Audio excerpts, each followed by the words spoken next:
Sarah floated through the twisted metal of the destroyed transport ship. Her helmet light cut through the darkness, showing broken walls and scattered belongings. The attack had happened 3 days ago. Pirates had hit the refugee convoy hard and fast. No survivors, according to the reports. But Sarah had to check anyway. It was her job as head of the mining colony's rescue team. She pushed deeper into the wreckage, following a faint energy reading on her scanner. The ship creaked around her. Bits of metal floated past her face. She had seen many destroyed ships before, but this one felt different, more personal somehow. Maybe because it carried families trying to find new homes. Sarah turned a corner and stopped. Her light showed a small storage room with the door bent halfway open. Something moved inside. "Hello," she called out. "Anyone there?" A soft whimper came from the darkness. Sarah squeezed through the damaged door. Her light found a pile of supply boxes in the corner. Behind them, 2 glowing eyes stared back at her. It was a child, but not human. The small figure had fur that looked like silver metal. The fur was completely black now, which Sarah knew meant fear for the people. The child was tiny, maybe 6 years old in human terms. Scratches covered the small arms and legs. "Hey there, little one," Sarah said softly. She kept her voice calm and gentle. "I'm here to help." The cub pressed further back into the corner. The black fur started to show tiny flecks of red, which meant panic. Sarah slowly removed her helmet. The child needed to see her face. She smiled and sat down on the floor, making herself smaller and less scary. "My name is Sarah," she said. "What's your name?" The cub just stared. Thin and weak from hunger, the little one looked ready to run or fight. Sarah remembered what she knew about culture. Pack animals. They needed to feel safe in a group. They communicated with scent and touch as much as words. She reached into her emergency pack and pulled out a nutrition bar. The child's nose twitched at the smell. Hungry. "Want some food?" Sarah broke the bar in half and placed it on the floor between them. "It's safe." The cub watched the food but didn't move. Trust would take time. Sarah ate her half of the bar slowly. She made happy sounds as she chewed. The child's ears perked up a little. After a few minutes, a small hand reached out and grabbed the food. The cub ate fast, like someone might take it away. "There's more where that came from," Sarah said. She pulled out another bar. This time the child moved a bit closer. Still scared, but hunger was stronger than fear now. "Can you understand me?" Sarah asked. A tiny nod. "Are you hurt?" The cub pointed to a small cut on one leg. Nothing serious. "Your family?" Sarah asked gently. The child's fur went completely black again. Tears started flowing. That answered her question. Sarah felt her heart break. This little one had lost everyone, alone in the dark for 3 days, waiting to die. "You don't have to be alone anymore," Sarah said. "I'm going to take care of you." The words came out before she could think about them. Taking in refugee children meant paperwork, reports to the Galactic Council, finding proper placement with their own species. But looking at this frightened child, Sarah couldn't think about rules and procedures. She could only think about helping. She stood up slowly and held out her hand. "Want to come with me? I have warm food and a safe place to sleep." The cub stared at her hand for a long moment, then slowly reached out and touched Sarah's fingers with tiny ones. The fur started to change color, just a little, some dark blue mixed with the black. Hope, Sarah thought. She scooped the child up carefully, so light and small. The cub didn't fight, just held on tight to Sarah's suit. "Let's go home," Sarah whispered. Back at the mining station, Sarah faced her first challenge. She couldn't just walk into the main area with a child. Questions would be asked. Reports would be filed. She took the cub to her private quarters through the maintenance tunnels. Her room was small but comfortable. She set the child down on her couch. "Wait here," she said. "I'll get some real food." In her small kitchen, Sarah heated up some protein soup. She checked what foods could eat safely. The database said they needed meat, but could handle most human foods too. When she came back, the cub was looking around the room with big eyes. The fur was now mostly gray with streaks of light blue, much better than the black terror from before. "Here you go." Sarah sat down and offered the bowl. The child took it but didn't eat right away. Instead, the cub sniffed Sarah first, then the food, checking everything was safe. After the first taste, the little one ate the whole bowl quickly. "Better?" Sarah asked.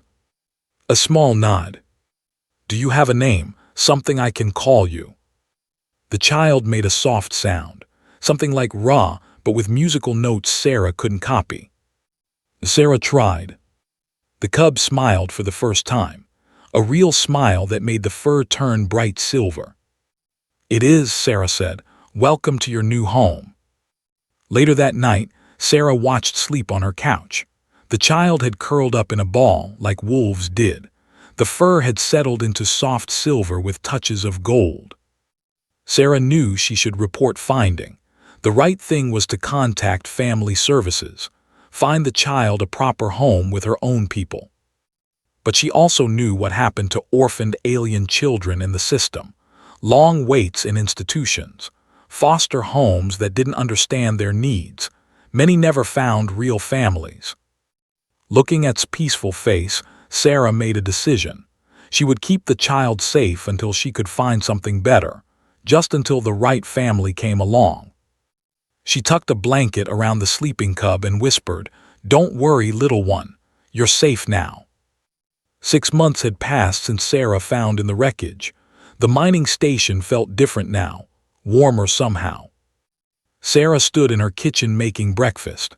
Behind her sat at the small table working on math problems. The cub's fur was bright gold, which meant she was happy and focused. "Pack Mother," said in her musical voice, "this number makes no sense." Sarah smiled at the name, had started calling her that 2 months ago. At first, Sarah tried to correct it. "Just Sarah is fine," she would say, but insisted. In culture, the Pack Mother was the most important person, the protector and teacher. "Let me see," Sarah said, looking over shoulder. The math was college level, had learned human numbers fast and moved way beyond what most 6-year-olds could do. Her mind worked differently than human children. She could see patterns and connections that others missed. "See this part here?" Sarah pointed to the equation. "You're thinking too hard, trust what feels right."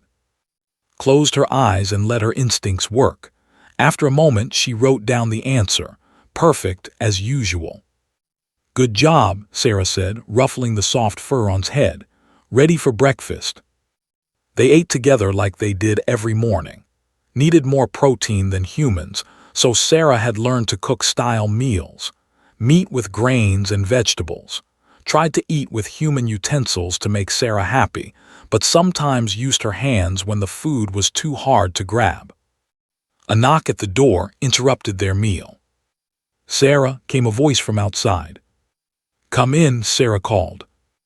Was the mining station's chief engineer, a big man with gray hair and kind eyes. He had been one of the first to welcome to their community. "Morning, you two," said. He carried a small device in his hands. "I brought you something." His fur turned bright silver with excitement. "What is it?" "A mineral scanner sized just for you," said. "Today's your first day helping in the mines, if you still want to." For weeks had begged to come down to the mining operations. She was curious about everything the adults did. Sarah worried it might be dangerous, but the colony's doctor said was strong enough now. "Really?" Bounced in her chair. "I can really help." "If Pack Mother says it's okay," grinned.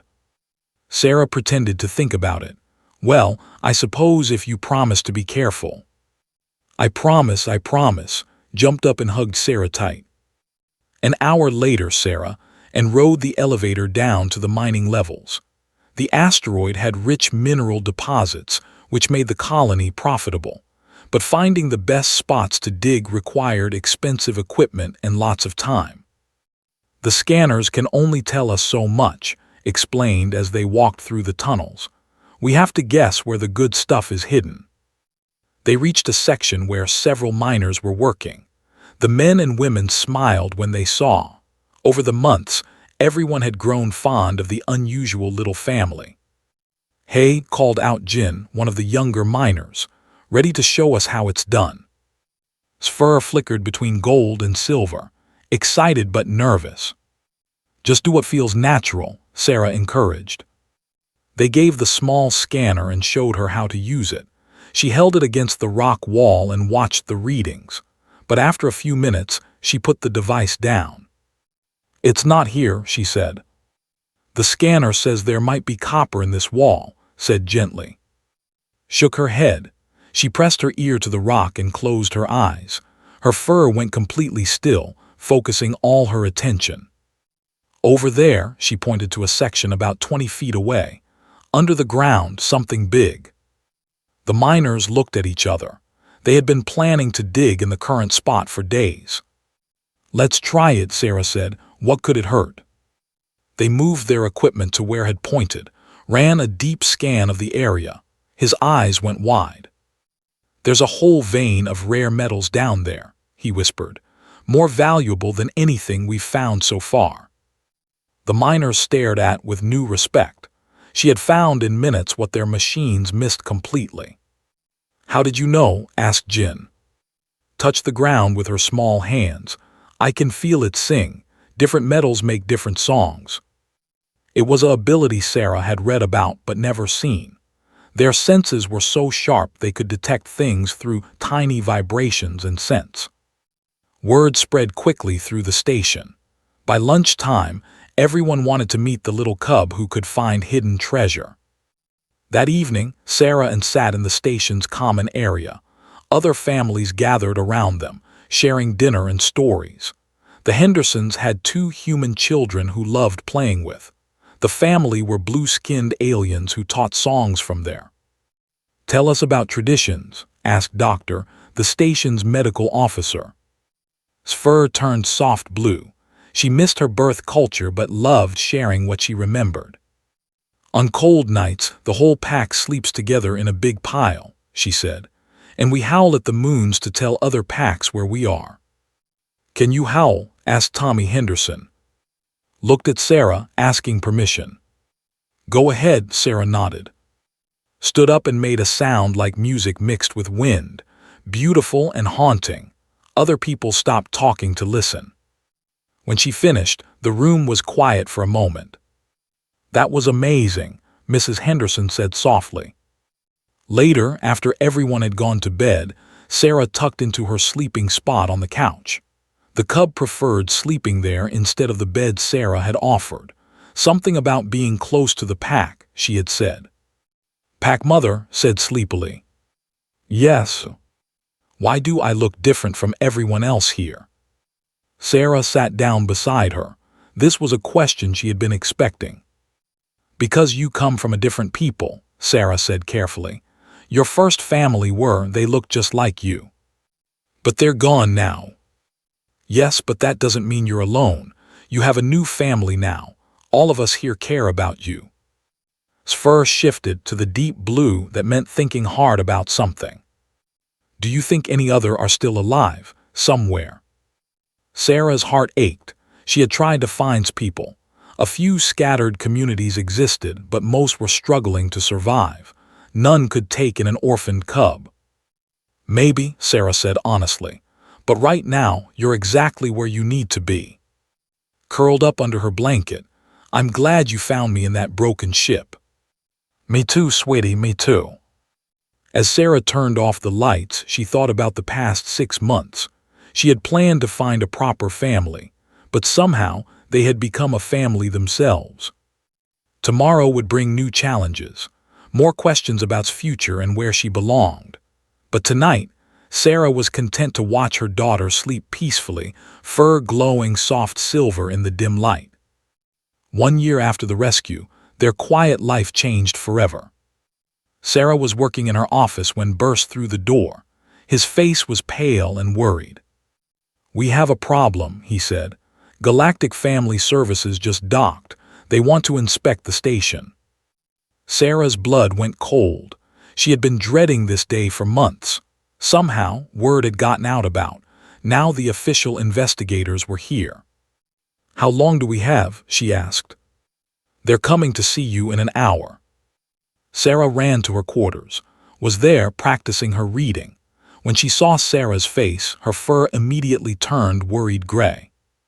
"What's wrong, Pack Mother?" Sarah knelt down beside her. "Some people are coming to visit. Important people who make rules about families. They want to ask questions about you living here with me." Fur went darker. "Bad people." "Not bad, but they might not understand our family. They think children should live with their own species." "But you are my species," said confused. "You're my pack." Sarah's heart broke a little. "I know, sweetie, but they might see it differently." The investigator arrived right on time. Inspector Vance was a tall, thin human woman with cold eyes and an official uniform. She carried a tablet full of forms and regulations. "Ms.," she said without smiling, "I'm here to evaluate the living situation of the minor alien child under your care." They sat in Sarah's office, stayed close to Sarah's side, her fur a nervous mixture of gray and black. "You understand this arrangement is highly irregular," Inspector Vance said, looking at her notes. "Cross-species guardianship requires extensive background checks and cultural training." "I've filed all the proper paperwork," Sarah said. "Adoption is completely legal." "Legal perhaps, but is it appropriate?" The inspector looked at like she was studying an interesting bug. "This child should be with her own kind, learning proper customs." Pressed closer to Sarah, her fur was getting darker by the minute. "What customs?" Sarah asked. "There are maybe a few hundred of them left in the entire galaxy. Most are refugees just trying to survive." "There are proper facilities," Inspector Vance said coldly. "Institutions designed to care for displaced alien children, places where they can be with others like themselves." Sarah had visited those institutions. Cold, crowded places where children waited years for families that never came. "Is Happy here?" Sarah said firmly. "She's thriving. Look at her test scores, her health records." "Happiness isn't the only consideration. This child needs to understand her heritage, her biological needs, her proper place in society." Made a small sound. Her fur had gone completely black now. Inspector Vance spent the next 2 hours asking questions, taking notes, and examining every part of their life together. She watched eat, questioned how they communicated, and criticized Sarah for not teaching enough traditions. "The child is clearly attached to you," she admitted finally. "But attachment isn't the same as proper development. I'll file my report within the week." After she left, Sarah held while the cub cried. The little one's fur stayed black for hours. That night asked the question Sarah had been dreading. "Am I really supposed to be with other?" "Where do you want to be?" Sarah asked back. "Here with you, with our pack." But's fur showed uncertainty now. "But what if she's right? What if I don't belong here?" 3 days later, disaster struck the mining station. A tunnel collapsed during the morning shift, trapping 4 miners deep underground. The normal rescue equipment couldn't reach them through the twisted metal and fallen rocks. Sarah led the rescue team, but after 6 hours they had made little progress. The trapped miners were running out of air. "We need to try a different approach," said, "but we can't see where they are exactly." That's when stepped forward. "I can find them," she said quietly. Sarah started to say no. Too dangerous for a child. But then she remembered how could sense things through the ground that their machines couldn't detect. "What do you need?" Sarah asked. Pressed her ear to the tunnel entrance. Her fur went perfectly still as she concentrated. For several minutes she didn't move. "They're alive," she said finally. 30 meters down behind the big rock fall, there's a small space with air." She led the rescue team to a spot nobody had considered trying. "Dig here." Started the drilling equipment. Within an hour, they broke through to the trapped miners. All 4 were rescued alive. Later, as the rescued miners were being treated by Dr. Sarah overheard some conversations that made her heart sink. "Lucky we have the alien kid," one miner said. "Her weird senses saved our lives." "Yeah, she's useful. Too bad she can't be more normal. Strange having a beast child on the station, but I guess she earns her keep." The words hurt Sarah, but they devastated. Her fur went pale and stayed that way for days. That evening, stood in front of Sarah's bathroom mirror. She touched her silver fur while looking at Sarah's smooth human skin in the reflection. "I'm very different, aren't I?" said softly. "Yes," Sarah said honestly. I'm human, we're different species." "The inspector lady said I need to be with my own kind, to learn how to be proper." Sarah knelt down beside her. "What do you think proper means?" Was quiet for a long moment. I don't know how to be a real, I only know how to be me." "Then be you, that's all anyone can ask." But Sarah could see the doubt in his changing fur colors, the questions that had no easy answers. That night had nightmares. She woke up crying, her fur dark with fear. "What if I'm not doing it right?" she sobbed. "Being part of your pack, what if I'm supposed to be somewhere else?"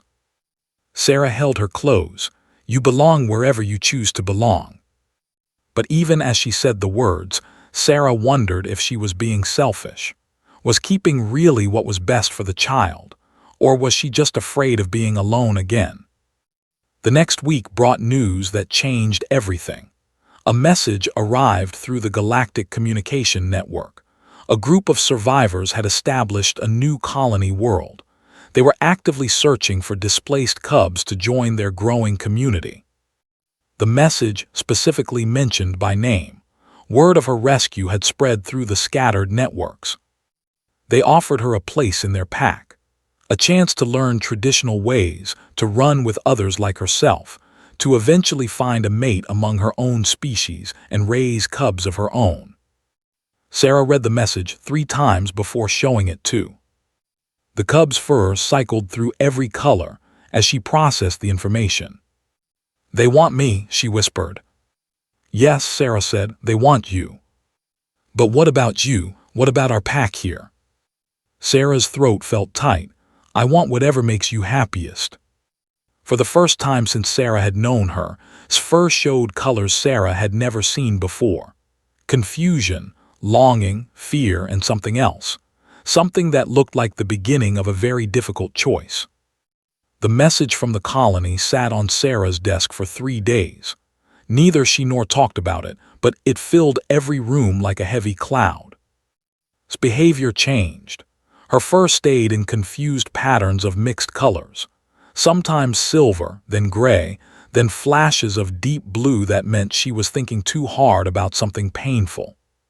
She stopped eating as much, stopped asking questions about the mining work, stopped calling Sarah Pack Mother and went back to just Sarah. Sarah tried to act normal, but inside she felt like she was breaking apart. She had always known this day might come. The day when would have to choose between the human family that raised her and the heritage she was born to. On the 4th day, found Sarah crying in her office. "Hey," he said gently, sitting down across from her. "Want to talk about it?" "She's going to leave," Sarah said. "I can see it in her eyes. She's trying to figure out how to tell me." Maybe, or maybe she's trying to figure out how to stay. Either way, you can't make this choice for her. "I know, but it hurts so much to watch her struggle." That evening, Doctor came to visit. She sat with Sarah and in their quarters, sharing tea and quiet conversation. The doctor said kindly, "You've been very quiet lately. What's on your mind?" His fur shifted to dark blue. "Doctor, what makes a real family?" "What do you mean?" "The people who want me to come to their planet. They're like me.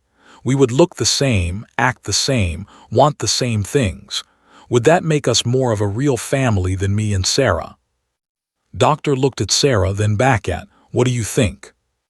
"I don't know," said in a small voice.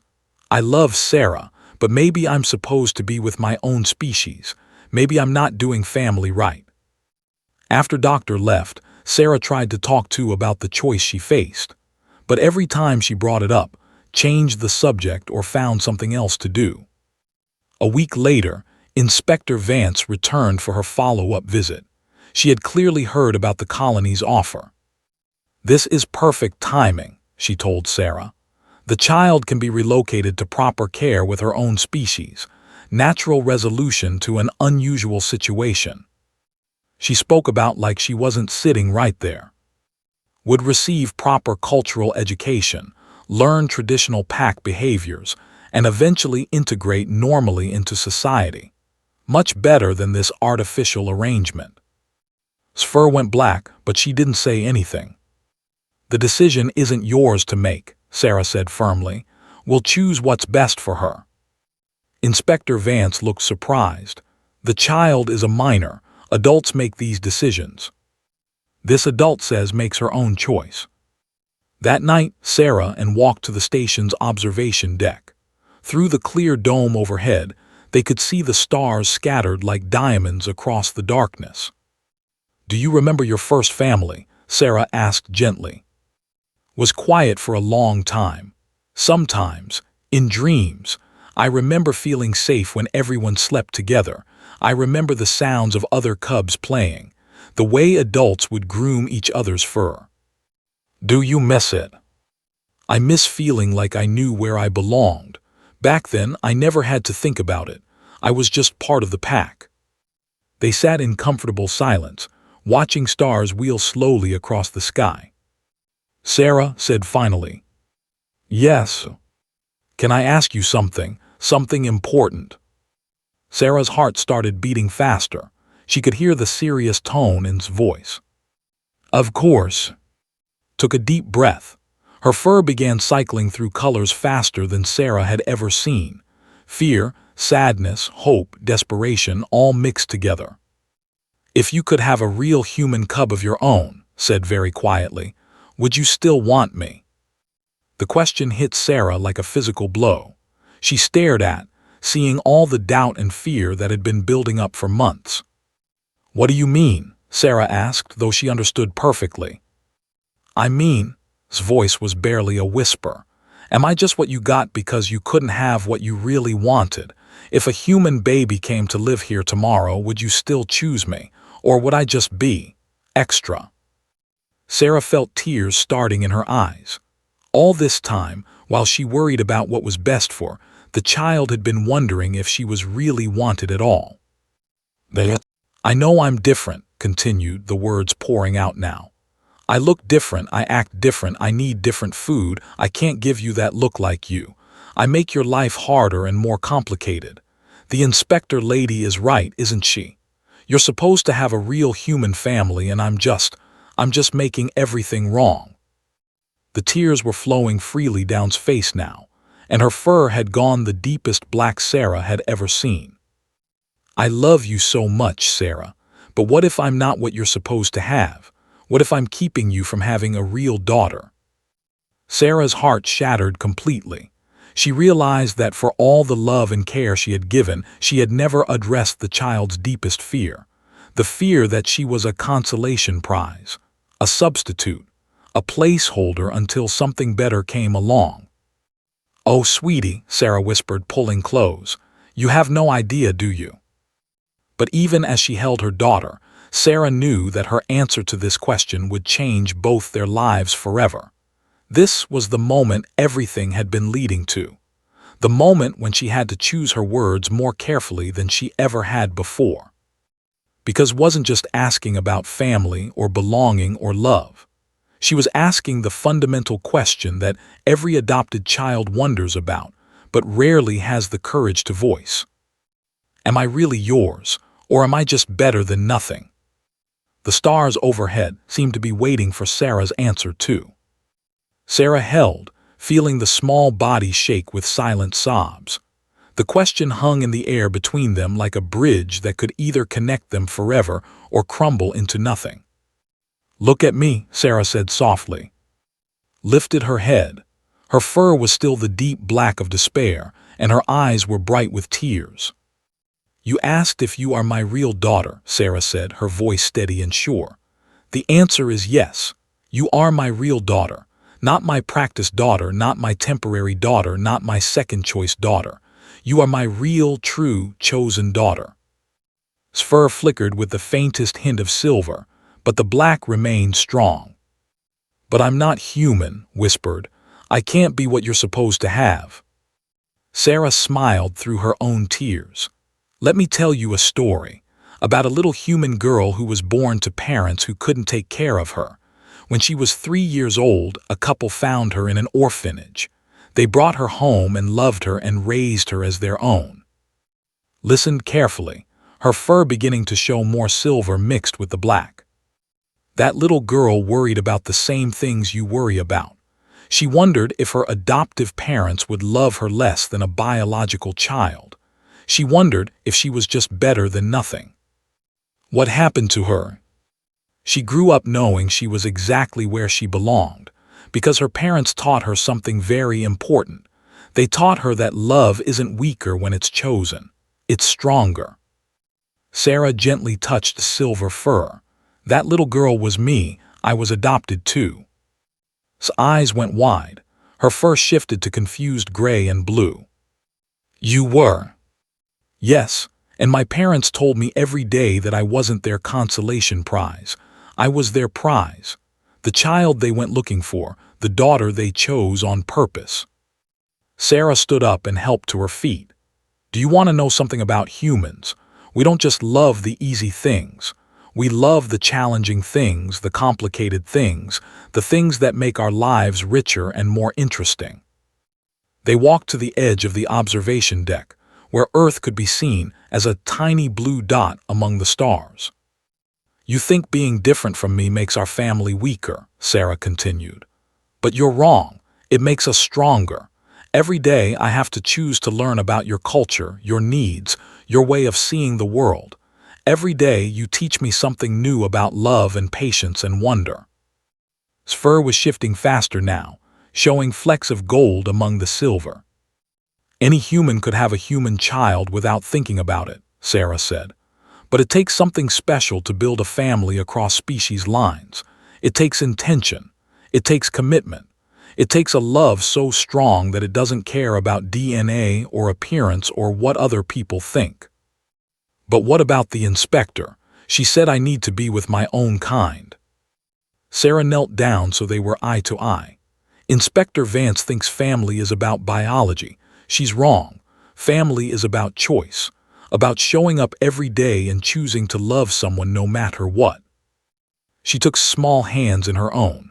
"When I found you in that wrecked ship, broken and scared and alone, do you know what I felt?"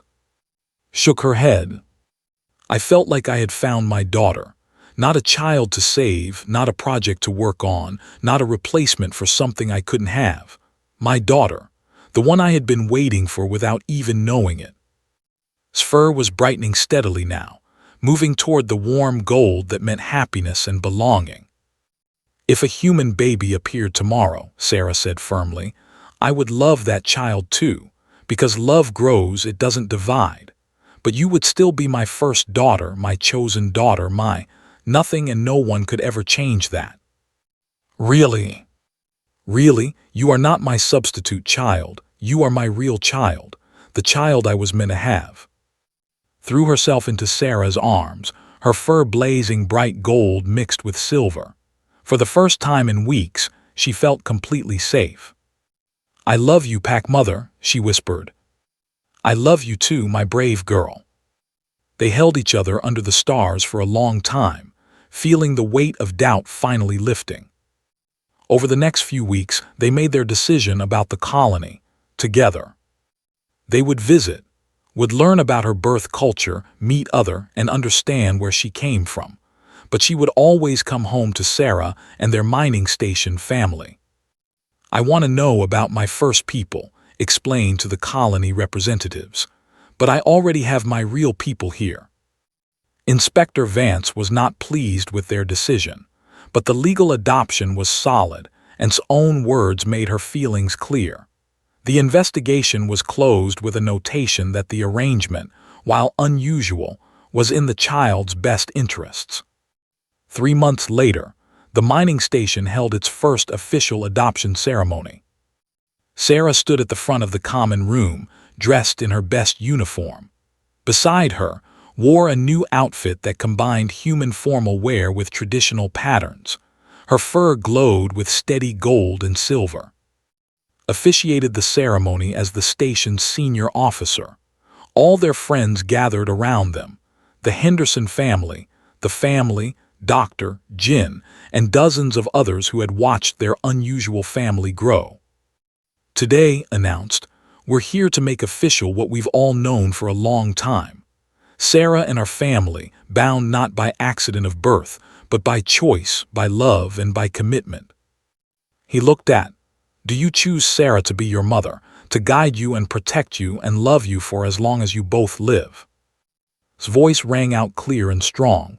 I choose this pack. I choose Sarah as my mother. I choose this family that chose me first. And do you, Sarah, choose as your daughter, to guide and protect and love for as long as you both live? I choose, Sarah said, tears streaming down her face. My first daughter, my chosen daughter, my real daughter, today and always. Then by the authority granted to me by the Galactic Settlement Council, I pronounce you mother and daughter, family by choice and by law. The room erupted in cheers and applause. Sphere blazed with a new color, one that none of the databases had names for, pure joy mixed with absolute belonging. After the ceremony, people came up to congratulate them and share food and stories. Tommy Henderson gave a friendship bracelet. Doctor presented them with an official family medical chart that listed both their species' needs. The family sang a traditional song about chosen families that made everyone cry happy tears. Later that evening, Sarah found sitting in their quarters, looking at her reflection in the mirror again. But this time was different. What do you see? Sarah asked. Touched her silver fur, then reached out to touch Sarah's hand. I see me. I see you. I see us. Her fur was the most beautiful combination of gold and silver Sarah had ever seen. I'm sorry I doubted, said quietly. I'm sorry I thought you didn't really want me. You don't need to apologize for being scared. Being loved is scary when you've lost people before. But I know now. I know I belong here. I know you chose me on purpose. Sarah sat beside her daughter and pulled her close. Always my brave girl, always. 6 months later, they returned from their visit to the colony, had learned traditional songs, hunting techniques, and pack customs. She had made friends with other young and promised to keep in touch. But as their ship docked at the mining station, Sphere glowed bright gold. Home, she said simply. Home, Sarah agreed. They walked off the ship together, greeted by their mining station family who had missed them terribly. Swept up in a huge hug. The Henderson kids demanded to know everything about her trip. Doctor checked to make sure they were both healthy. That night, as Sarah tucked into her sleeping spot, the cub asked one more question. Pack Mother, do you think other humans could learn to love like you do? To love someone so different? Sarah thought about it carefully. I think humans are pretty good at love when they try. We have big hearts and stubborn spirits. When we decide someone belongs to us, we don't give up easily. Sphere glowed with contentment. Good, because I want other kids like me to find pack parents like you. Maybe they will. Maybe we're just the beginning. As Sarah turned off the lights, she thought about how much had changed since that day she found a scared, lonely cub in a wrecked ship. They had built something new together, a family that crossed species lines, a love that chose connection over convention. Outside their quarters, the mining station hummed with life. Humans and aliens working together, building something bigger than any of them could create alone. And at the heart of it all, a human woman and a cub who had learned that the strongest families are not born but made, not inherited but chosen, not perfect but real. Tomorrow would bring new challenges, new adventures, new opportunities to show the galaxy what chosen family could accomplish. But tonight they were simply mother and daughter, safe in their home among the stars.